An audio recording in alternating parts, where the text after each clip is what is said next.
million children were out of school, and that 1 in 6 schools could no longer be used due to the war damage. That's according to UNICEF 2021. Almost 20.5 million Yemenis. This is not thousands. This is not hundreds of thousands. But this is 20.5 million Yemenis. Million Yemenis are now without safe water and sanitation, and a staggering 16.2 million people need urgent emergency assistance because of the food insecurity and the malnutrition. And this is according to the World Bank in 2022. Dr. Haya, the statistics paint a very, very bleak situation in Yemen, and you're there actually on the ground. So I'd love to first and foremost get a quick introduction from you in terms of your experience on the ground now, paying, I guess, particular reference to what you see in the hospitals. As you mentioned, it's pretty obvious that what's going on in Yemen ever since a long time is that on the edge, it's being, described as one of the, very poorest countries here.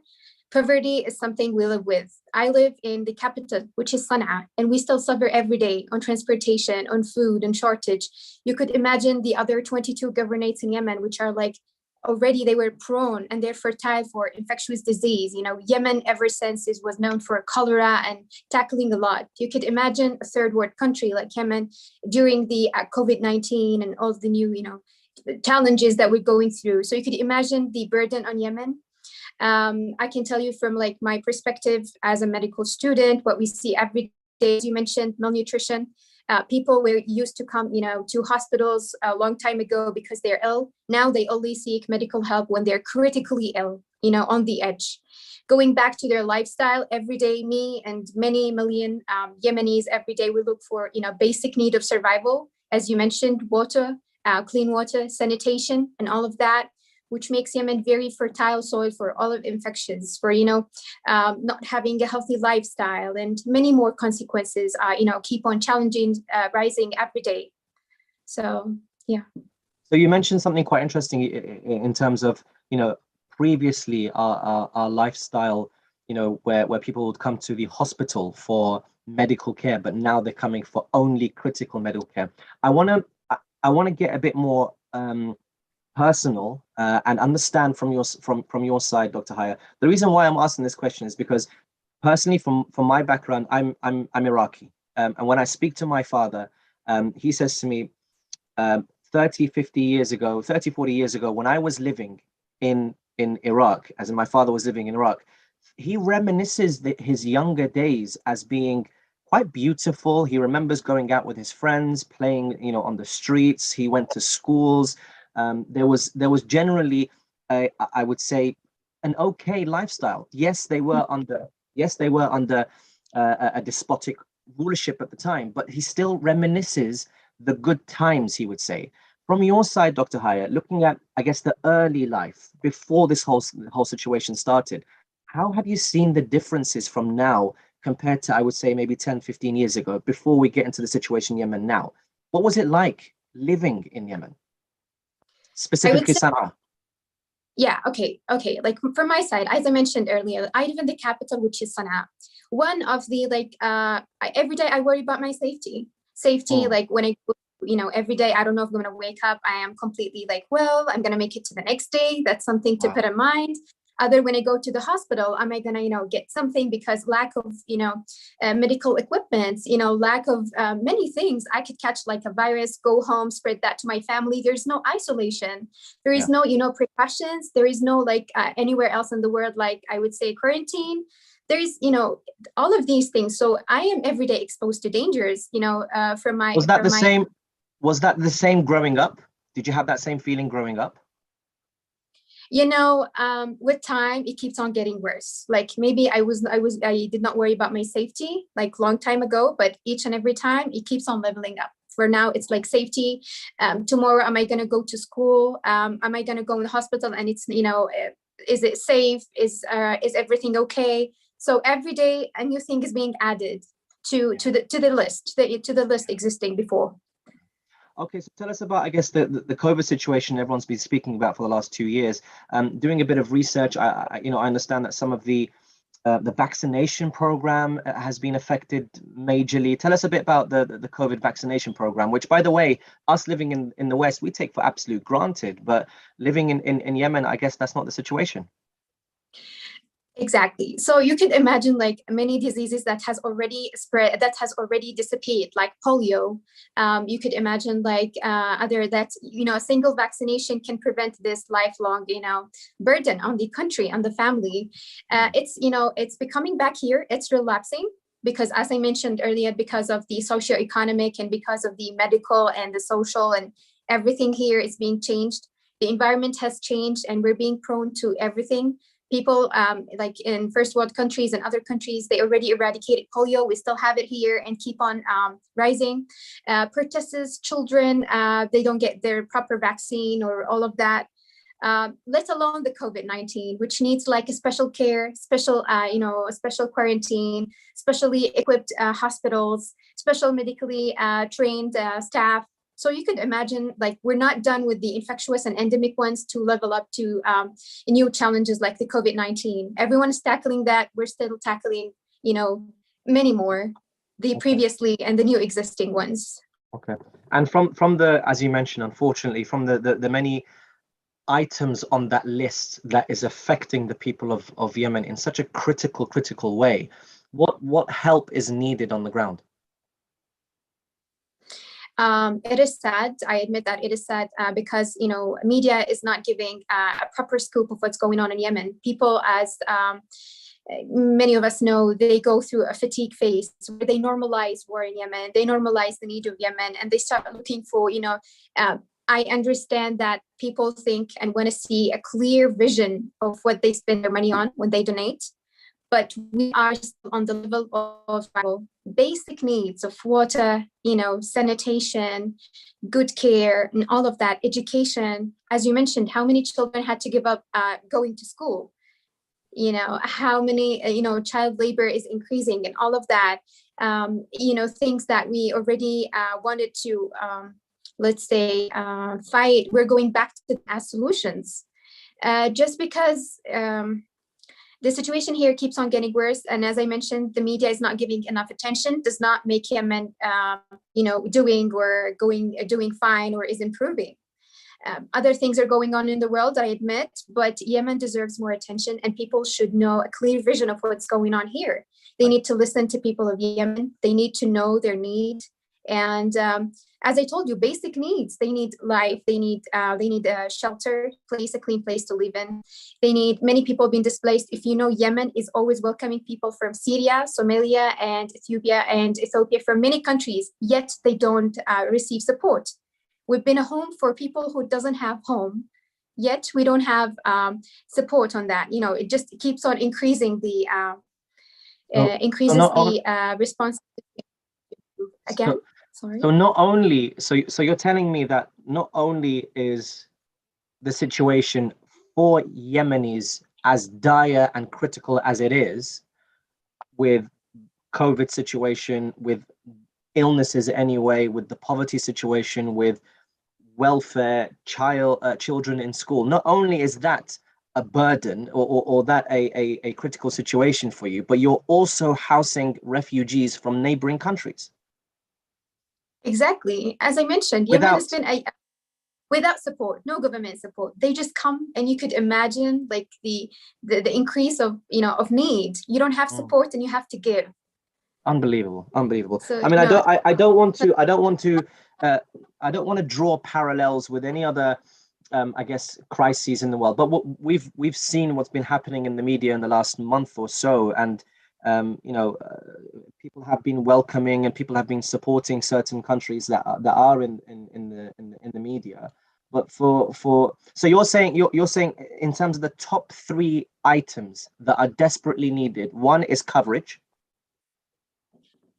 as in the media highlighting what's happening in Yemen. What would you say are the next 2 most critical things that are absolutely needed in Yemen right now?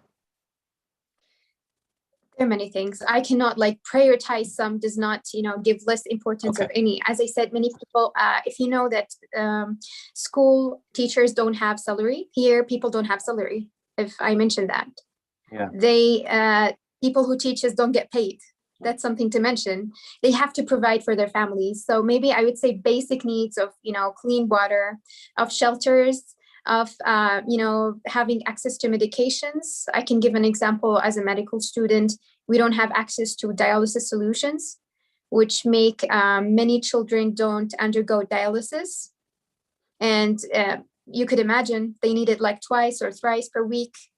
And they're young children. And yeah, we don't have access to that. Sayyidah Mahdiya, I wanted to bring you in just shortly. I'd love to get an insight from your side. So Dr. Haya has mentioned some of the things that are needed. What's been the Zahra Trust's response in the last couple of weeks? Just top line. I mean, brother, even if we look at not just last couple of weeks, so even if we don't just look at the immediate time now, we look at for many years, the Zahra Trust has been very active on the ground in Yemen. Whenever there's a need, we react. We react to emergency situations. Most recently, we had an emergency situation again in Yemen, where Yemen, perhaps not as much was in the news as it should be, like Dr. Haya mentioned. The mainstream media are not covering it enough. But we have our representatives, we have our team, our volunteers on the ground. So we are in contact with them directly, constantly, all the time. When the attacks, or when the last kind of crisis happened very much recently, we were directly on the phone. And I spoke to Haya very soon after. We had multiple conversations, we had multiple talks as to what is actually needed. If I give you a basic insight as to what Zahra Trust is doing, as soon as there's an emergency, we will send out medical aid, we will send out food aid, we will send out water aid. In the last year, we've had 5 water filtration plants completed. That provides enough water for about 500,000 people living in the Al-Hudaybiyah area. We've completed numerous cataract operations, just short of 200 cataract operations. Thousands of people have been given free access to clinics. Now, these clinics, I mean, for example, we look at the COVID situation that we are still living in, very much so now. And like Sister Haya, like Dr. Haya mentioned, COVID is still very much prominent in that area. These people are not able to get access to the basic medical care, to the basic checkup that we take for granted. So, for example, Zahra Trust are providing free clinic access. We're providing free cataract operations. We're providing free water filtration plants to the people there with the help of all the donors and the supporters that we have. You know, brothers and sisters, it's very, for myself, when I speak to the representatives on the ground, when I speak to Sister Haya, we've had, like I said, we've had numerous conversations. But actually just listening to her stories live just now, where she fears for her life. She goes out, she's a 4th-year medical student. She goes out, she's in the hospital, she's on the front line. She sees what it's like. She sees the patients day in, day out. She sees what is actually needed for her people. And the fact that she's getting up every day, walking out of her house, not knowing whether she's safe. And actually, I've just heard these words now that actually brings a lump to my throat, because we communicate very easily on the phone and we communicate very easily over Zoom. And when I speak to Sister Haya, she's highly intelligent and we have various conversations.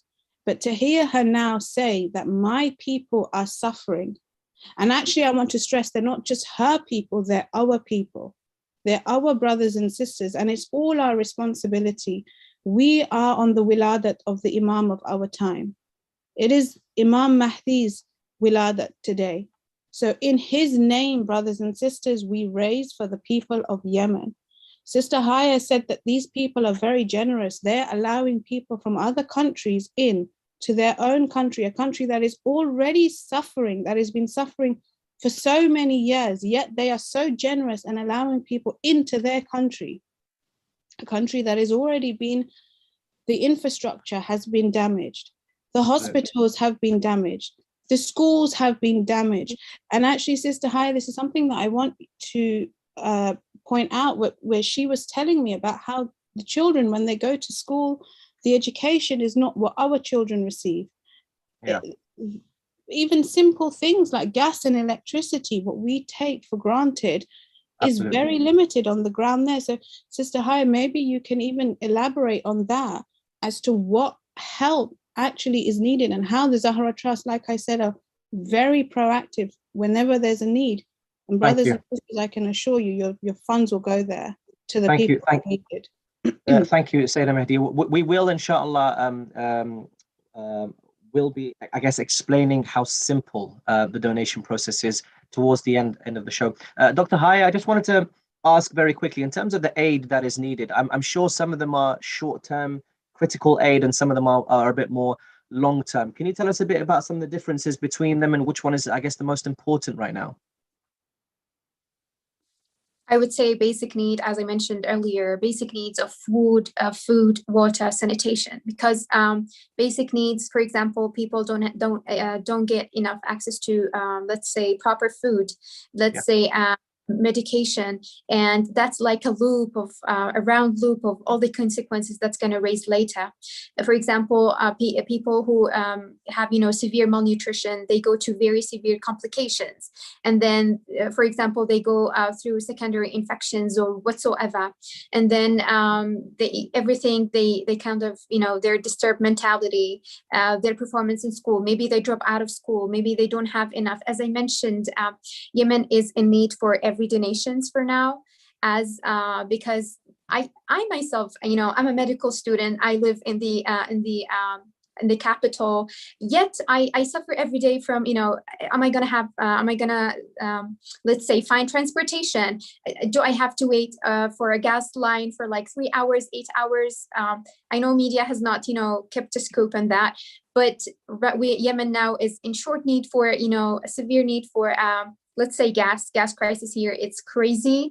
If like they used to take me like 5 minutes, now it's going to take me an hour if I find a bus to go to the nearest hospital to me to finish my practice or whatever.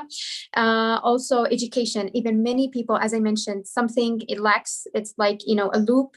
It means I don't have transportation. I'm going to drop out of school until this gets solved. And then many school closes because there is no fund, no salary for teachers. And then, it's a loop of consequences. It's a loop of keeps on, as I mentioned, challenges keeps on leveling up. So basic needs of shelter, water, medication is needed. And long term? Long term, I would say, getting children to school is a main important one. But if they don't have home to live in, it's like priorities. They need, survival first, like clean water and medications. For example, how many we have limited, I would say, limited places for special care, like leukemia. Those who take cancer treatment, sometimes they would skip their chemo because they cannot, they don't have access to they cannot complete their treatment, let alone it's in the Sana'a, and then they have to come from other governorates like 12 hours, 18 hours. So everything adds up to this. I mean, could you give us a bit of insight into the average life of a citizen? So, for example, students, teachers, medical staff. What's the average life like in Sana'a? Okay, so recently, as because of things like prices has been going up, people started giving up things I myself that used to buy like the previous Ramadans or before Ramadans. Now we're focusing just on like necessities, whatever is there, because prices has been going up. Not everyone can afford that.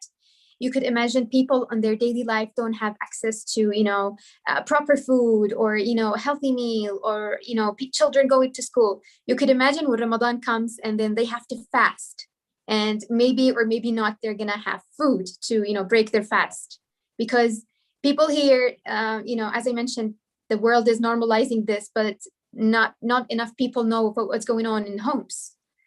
You could imagine children giving up their school because their parents cannot afford it, or they have like, it's far, and the transportation, it needs like extra money, and they cannot do that. And then they have to go and collect some plastic so they can buy it for like few, I would say few reals, and then at least something they can. So that's like, people, when they do this thing, it's out of necessity. So everyday number of children, when they drop out of school, it's out of need. Their parents, we don't have insurance here. So you could imagine, like, people, as I mentioned, they only come when there's like in devastating need for medical help. It's not like a regular checkup or something. They come with, complicated cases. Yeah. Typically, Dr. Haya, I mean, the summer months are very, very cruel in the sense that, from what we know, every year in the summer months, there are even more deaths from just the malnutrition and the heat affecting the electricity, and then therefore affecting, I guess, medical staff, and affecting many different things. What I know that you mentioned food and aid, in terms of aid, like medical aid and water aid, but how do you foresee the situation changing for the worse ahead of the summer months now? Exactly. So, for example, because as I mentioned, there is like a severe shortage of gas here, and that's like how it operates, the air conditions and all of that. For example, I mentioned in Hodeidah, which is like a hot governorate here, Hodeidah, and also Aden. It's like more in the south. So already it's like endemic for them, the malaria, the dengue fever, and all of that. So you could imagine. So you could imagine, like, when, for example, previously they had like a 6-hour electricity and then 6 hours of no electricity, or maybe 2 hours and alternating. You could imagine, like, what about the medications? They need like a proper storage for that. What about they need, like, they go through severe dehydration when they don't have access to clean water, and they have to drink, like, they go through dehydration, they go through complication. So that's like there. And like here in Sana'a, it's the same way. As I mentioned, here we don't have, we have access to solar panels. If it's cloudy, then no electricity for that day. Yeah. So that's like here. As I mentioned, I am in the capital, and I see all of this. You could imagine on the sides, like south, east, west. Look, thank you very much for that insight, Dr. Haya. We will continue discussions in a second. I wanted to highlight a few of the Zahra Trust response, because we mentioned, and I mentioned earlier on in the show, the critical situation that's happening now from millions of people being affected in terms of education, malnutrition, displacement. There's an imminent risk of death. 400,000 children under 5 are at imminent risk of death. So what has been Zahra Trust response? Sayyidah Mahdiya did mention a few things, but I wanted to highlight very top line in terms of the medical aid. The Zahra Trust has, or the team on the ground has facilitated clinics to restore the sight of 158 patients in need of eye cataract surgeries in the Hudaybiyah region, while over 1,000 patients were provided with checkups for, as they were struggling with the basic necessity and the basic access to healthcare. In terms of water aid, the Zahra Trust has installed 5 water filtration plants, providing access to thousands of people in need. Now, each plant produces 144,000 liters per day, enough to provide for only 313 people, with the same amount of water as their counterparts across the Middle East, right? In total, across the year, this provides or provided a sustainable water source to over 500,000 people in need. Now, in terms of the food shortage and the food aid, the Zahra Trust gave 1,600 food parcels in Yemen, and over 200 Qurbani goats were sacrificed, which was distributed to the needy. So there is work that is being done. But Sister Mahdi, if I can bring you in, what more needs to be done from the dear viewers, from the people that have the ability to give and provide? I think we need to highlight that Yemen used to be a very rich country. Yemen is a very highly educated, has a very highly educated population. We look civilized. At very civilized. We look at Dr. Haya, and she's just one example of the type of community that we have in Yemen. And if we don't help these people, if we as brothers and sisters on the day of Imam's wiladat, on the day of his birthday, don't help, then who is going to help? Sister Haya said that there isn't enough media coverage. Ramadan is round the corner.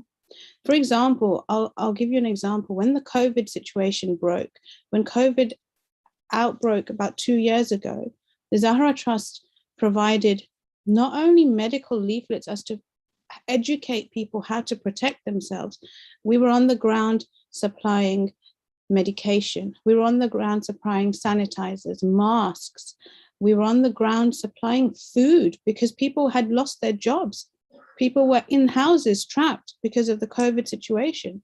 We were providing food, door-to-door food, baskets, and that is only available because of your donations, brothers and sisters.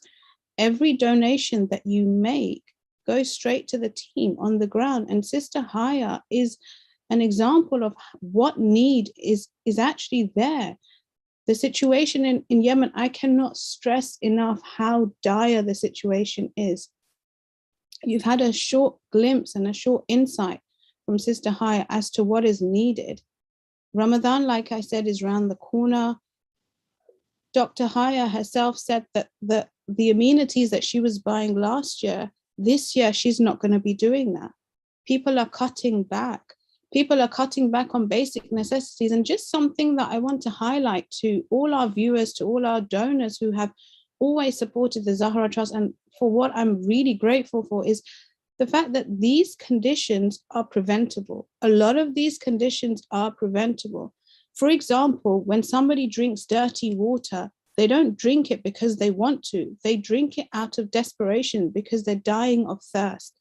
The water filtration plants that were provided as a result, as a direct result of the donations that you gave us, has provided enough safe, clean drinking water to more than 500,000 people in the area. Now, this water is not just for drinking, it's for farming, for irrigation, for sanitation, for wudu, for ablution. It uplifts a whole generation and a whole community. I cannot stress how important it is to help these people before it's too late. Thank you, Sayyida Mahdi. I wanted to very quickly, before we I guess wrap up the conversation with Dr. Haya and Sayyida Mahdi. Often is the case that people find it a bit, I would say, difficult to donate. Maybe the process is quite complicated. There are many different pages that they need to go through. I want to do a live case study of how simple this is. I actually did an experiment before the show, and I'm going to share my screen, and hopefully the administrators can be able to facilitate this. But I'm literally going to do right now, right here, a live example of how you can donate and how quickly it is to reach the donation page, and the simple process it is for you guys out there. So I'm going to share my screen. So I think you should be able to see a blank Google page, if I'm not mistaken. All I literally had to do was type in Zahra Trust donation, and immediately the Yemen appeal shows.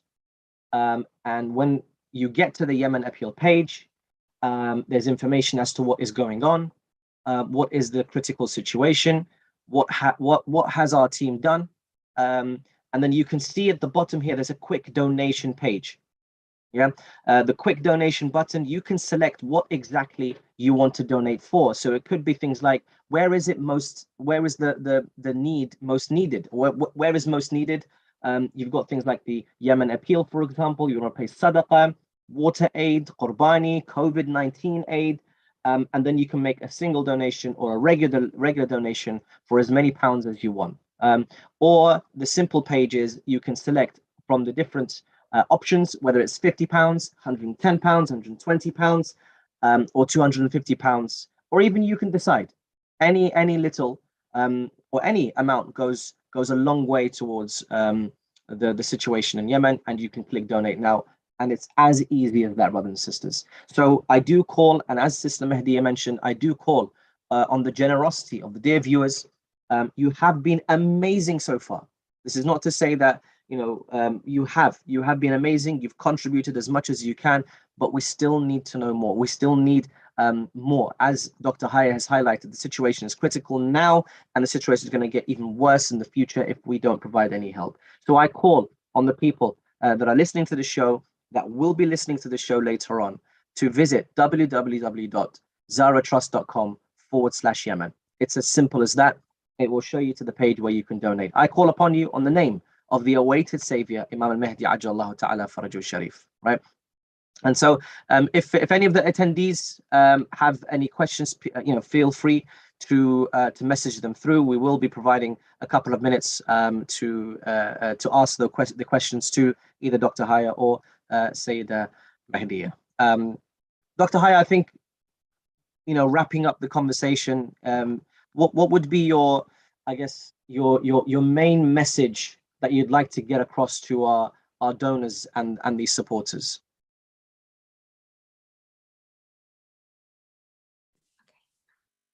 Can you hear me? Yeah. Yes. All right. So I want everyone to know that despite the media not acknowledging what's going on here, not giving much attention, I would encourage everyone to, get some time to research, know more, and to know that there are some people here in Yemen that in devastating need for their basic life support and survival needs.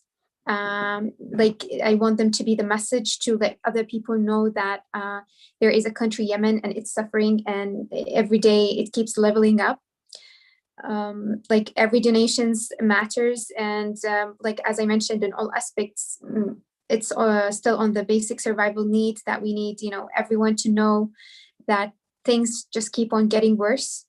And that's all. I really need everyone to be more aware and to acknowledge that we're suffering, even though media don't give enough attention to that. I understand the phase of fatigue. You keep on hearing Yemen, Yemen, Yemen on the thing, not on the basic lifestyle, but other things, but maybe consequences. Here we talk about consequences, and ever since 7 years. So I really hope that you would consider that. Thank you so much for having me. No worries. Thank you so much for your time, Dr. Haya. Any last words, please, Sayyida Mahdiya? Yeah, I would like to thank you, Dr. Haya. You've taken the time out from your busy schedule, from attending to your patients, to come and explain to us, the viewers, the donors, what is actually needed.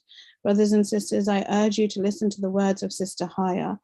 I urge you on the wiladat of our awaited savior to dig deep into your pockets. zahratrust.com/donate. It's as simple as that. Just like Brother Ali Fadhil showed, it's very simple. The donation page is there. Click on Yemen Appeal and make that donation today. Ramadan is round the corner.